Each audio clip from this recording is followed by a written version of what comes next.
they have a tongue that is 22 inches long. That gives them the ability to clean their ears with their tongue. And they're one of the few animals you can see in color. Now the tan-colored animals with the horns, we've got a couple of young ones out here. Those are the eland antelope.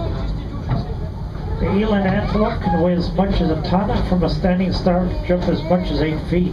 We even got one over here on your right.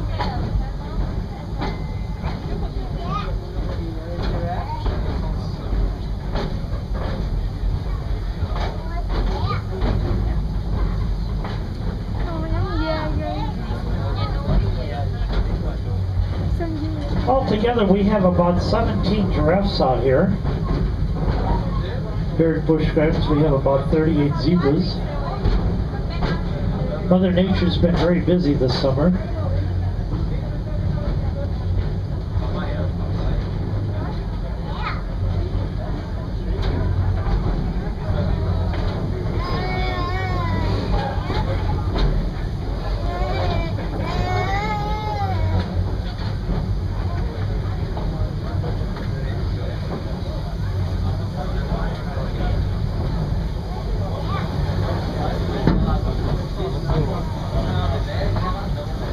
Coming up on the left side of the train, and probably the right side too, Rhino. we have some of our large white rhinos. These rhinos weigh between 5,000 and 7,000 pounds. They weigh a lot more than some automobiles out in the parking lot. They can get that 7,000 pounds moving at 35 miles an hour, and they have a lifespan between 25 and 45 years of age.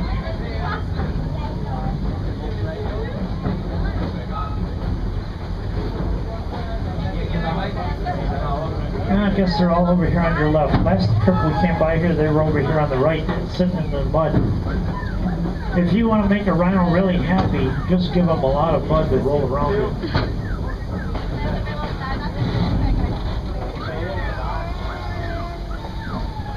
We got about 13 rhinos here on the property.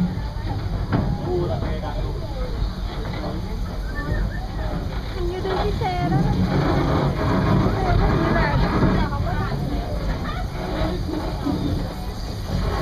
Now over here on the left, along the edge of the pond, you see these birds, the black and white birds here? They have the gold feathers on top of their head. Those are the West African crowned cranes. They're real pretty to look at, but they can't fly very well. Those gold feathers on top of their head make them look like Tina Turner.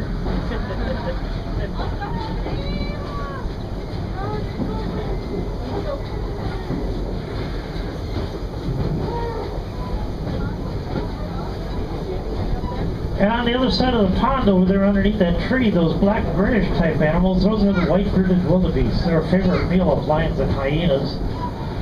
They're also one of the most numerous animals over in Africa. When a little baby wildebeest is born, he's given about an hour to get on his feet. Because if he's not ready in an hour, the herd's going to leave him behind.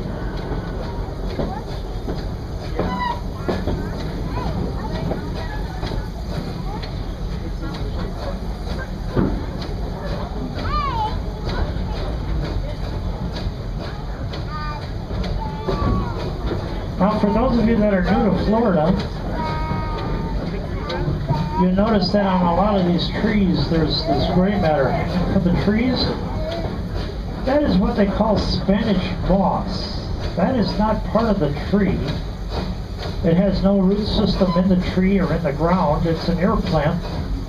And it floats through the air and attaches itself to a tree that it likes, usually an oak.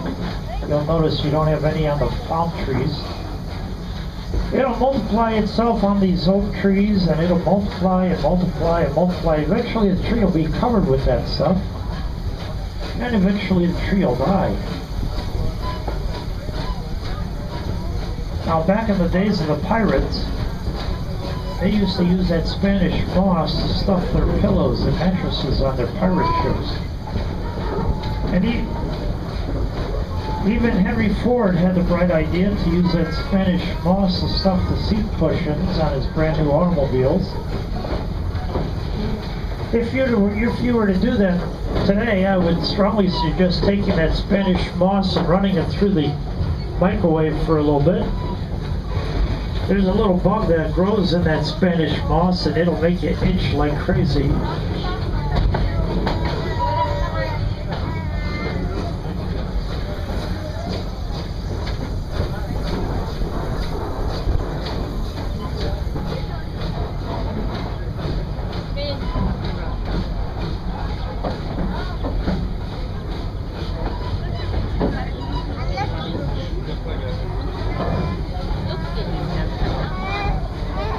Now over here on the right side of the train, hiding underneath those trees over there, you'll see two of our female ostriches.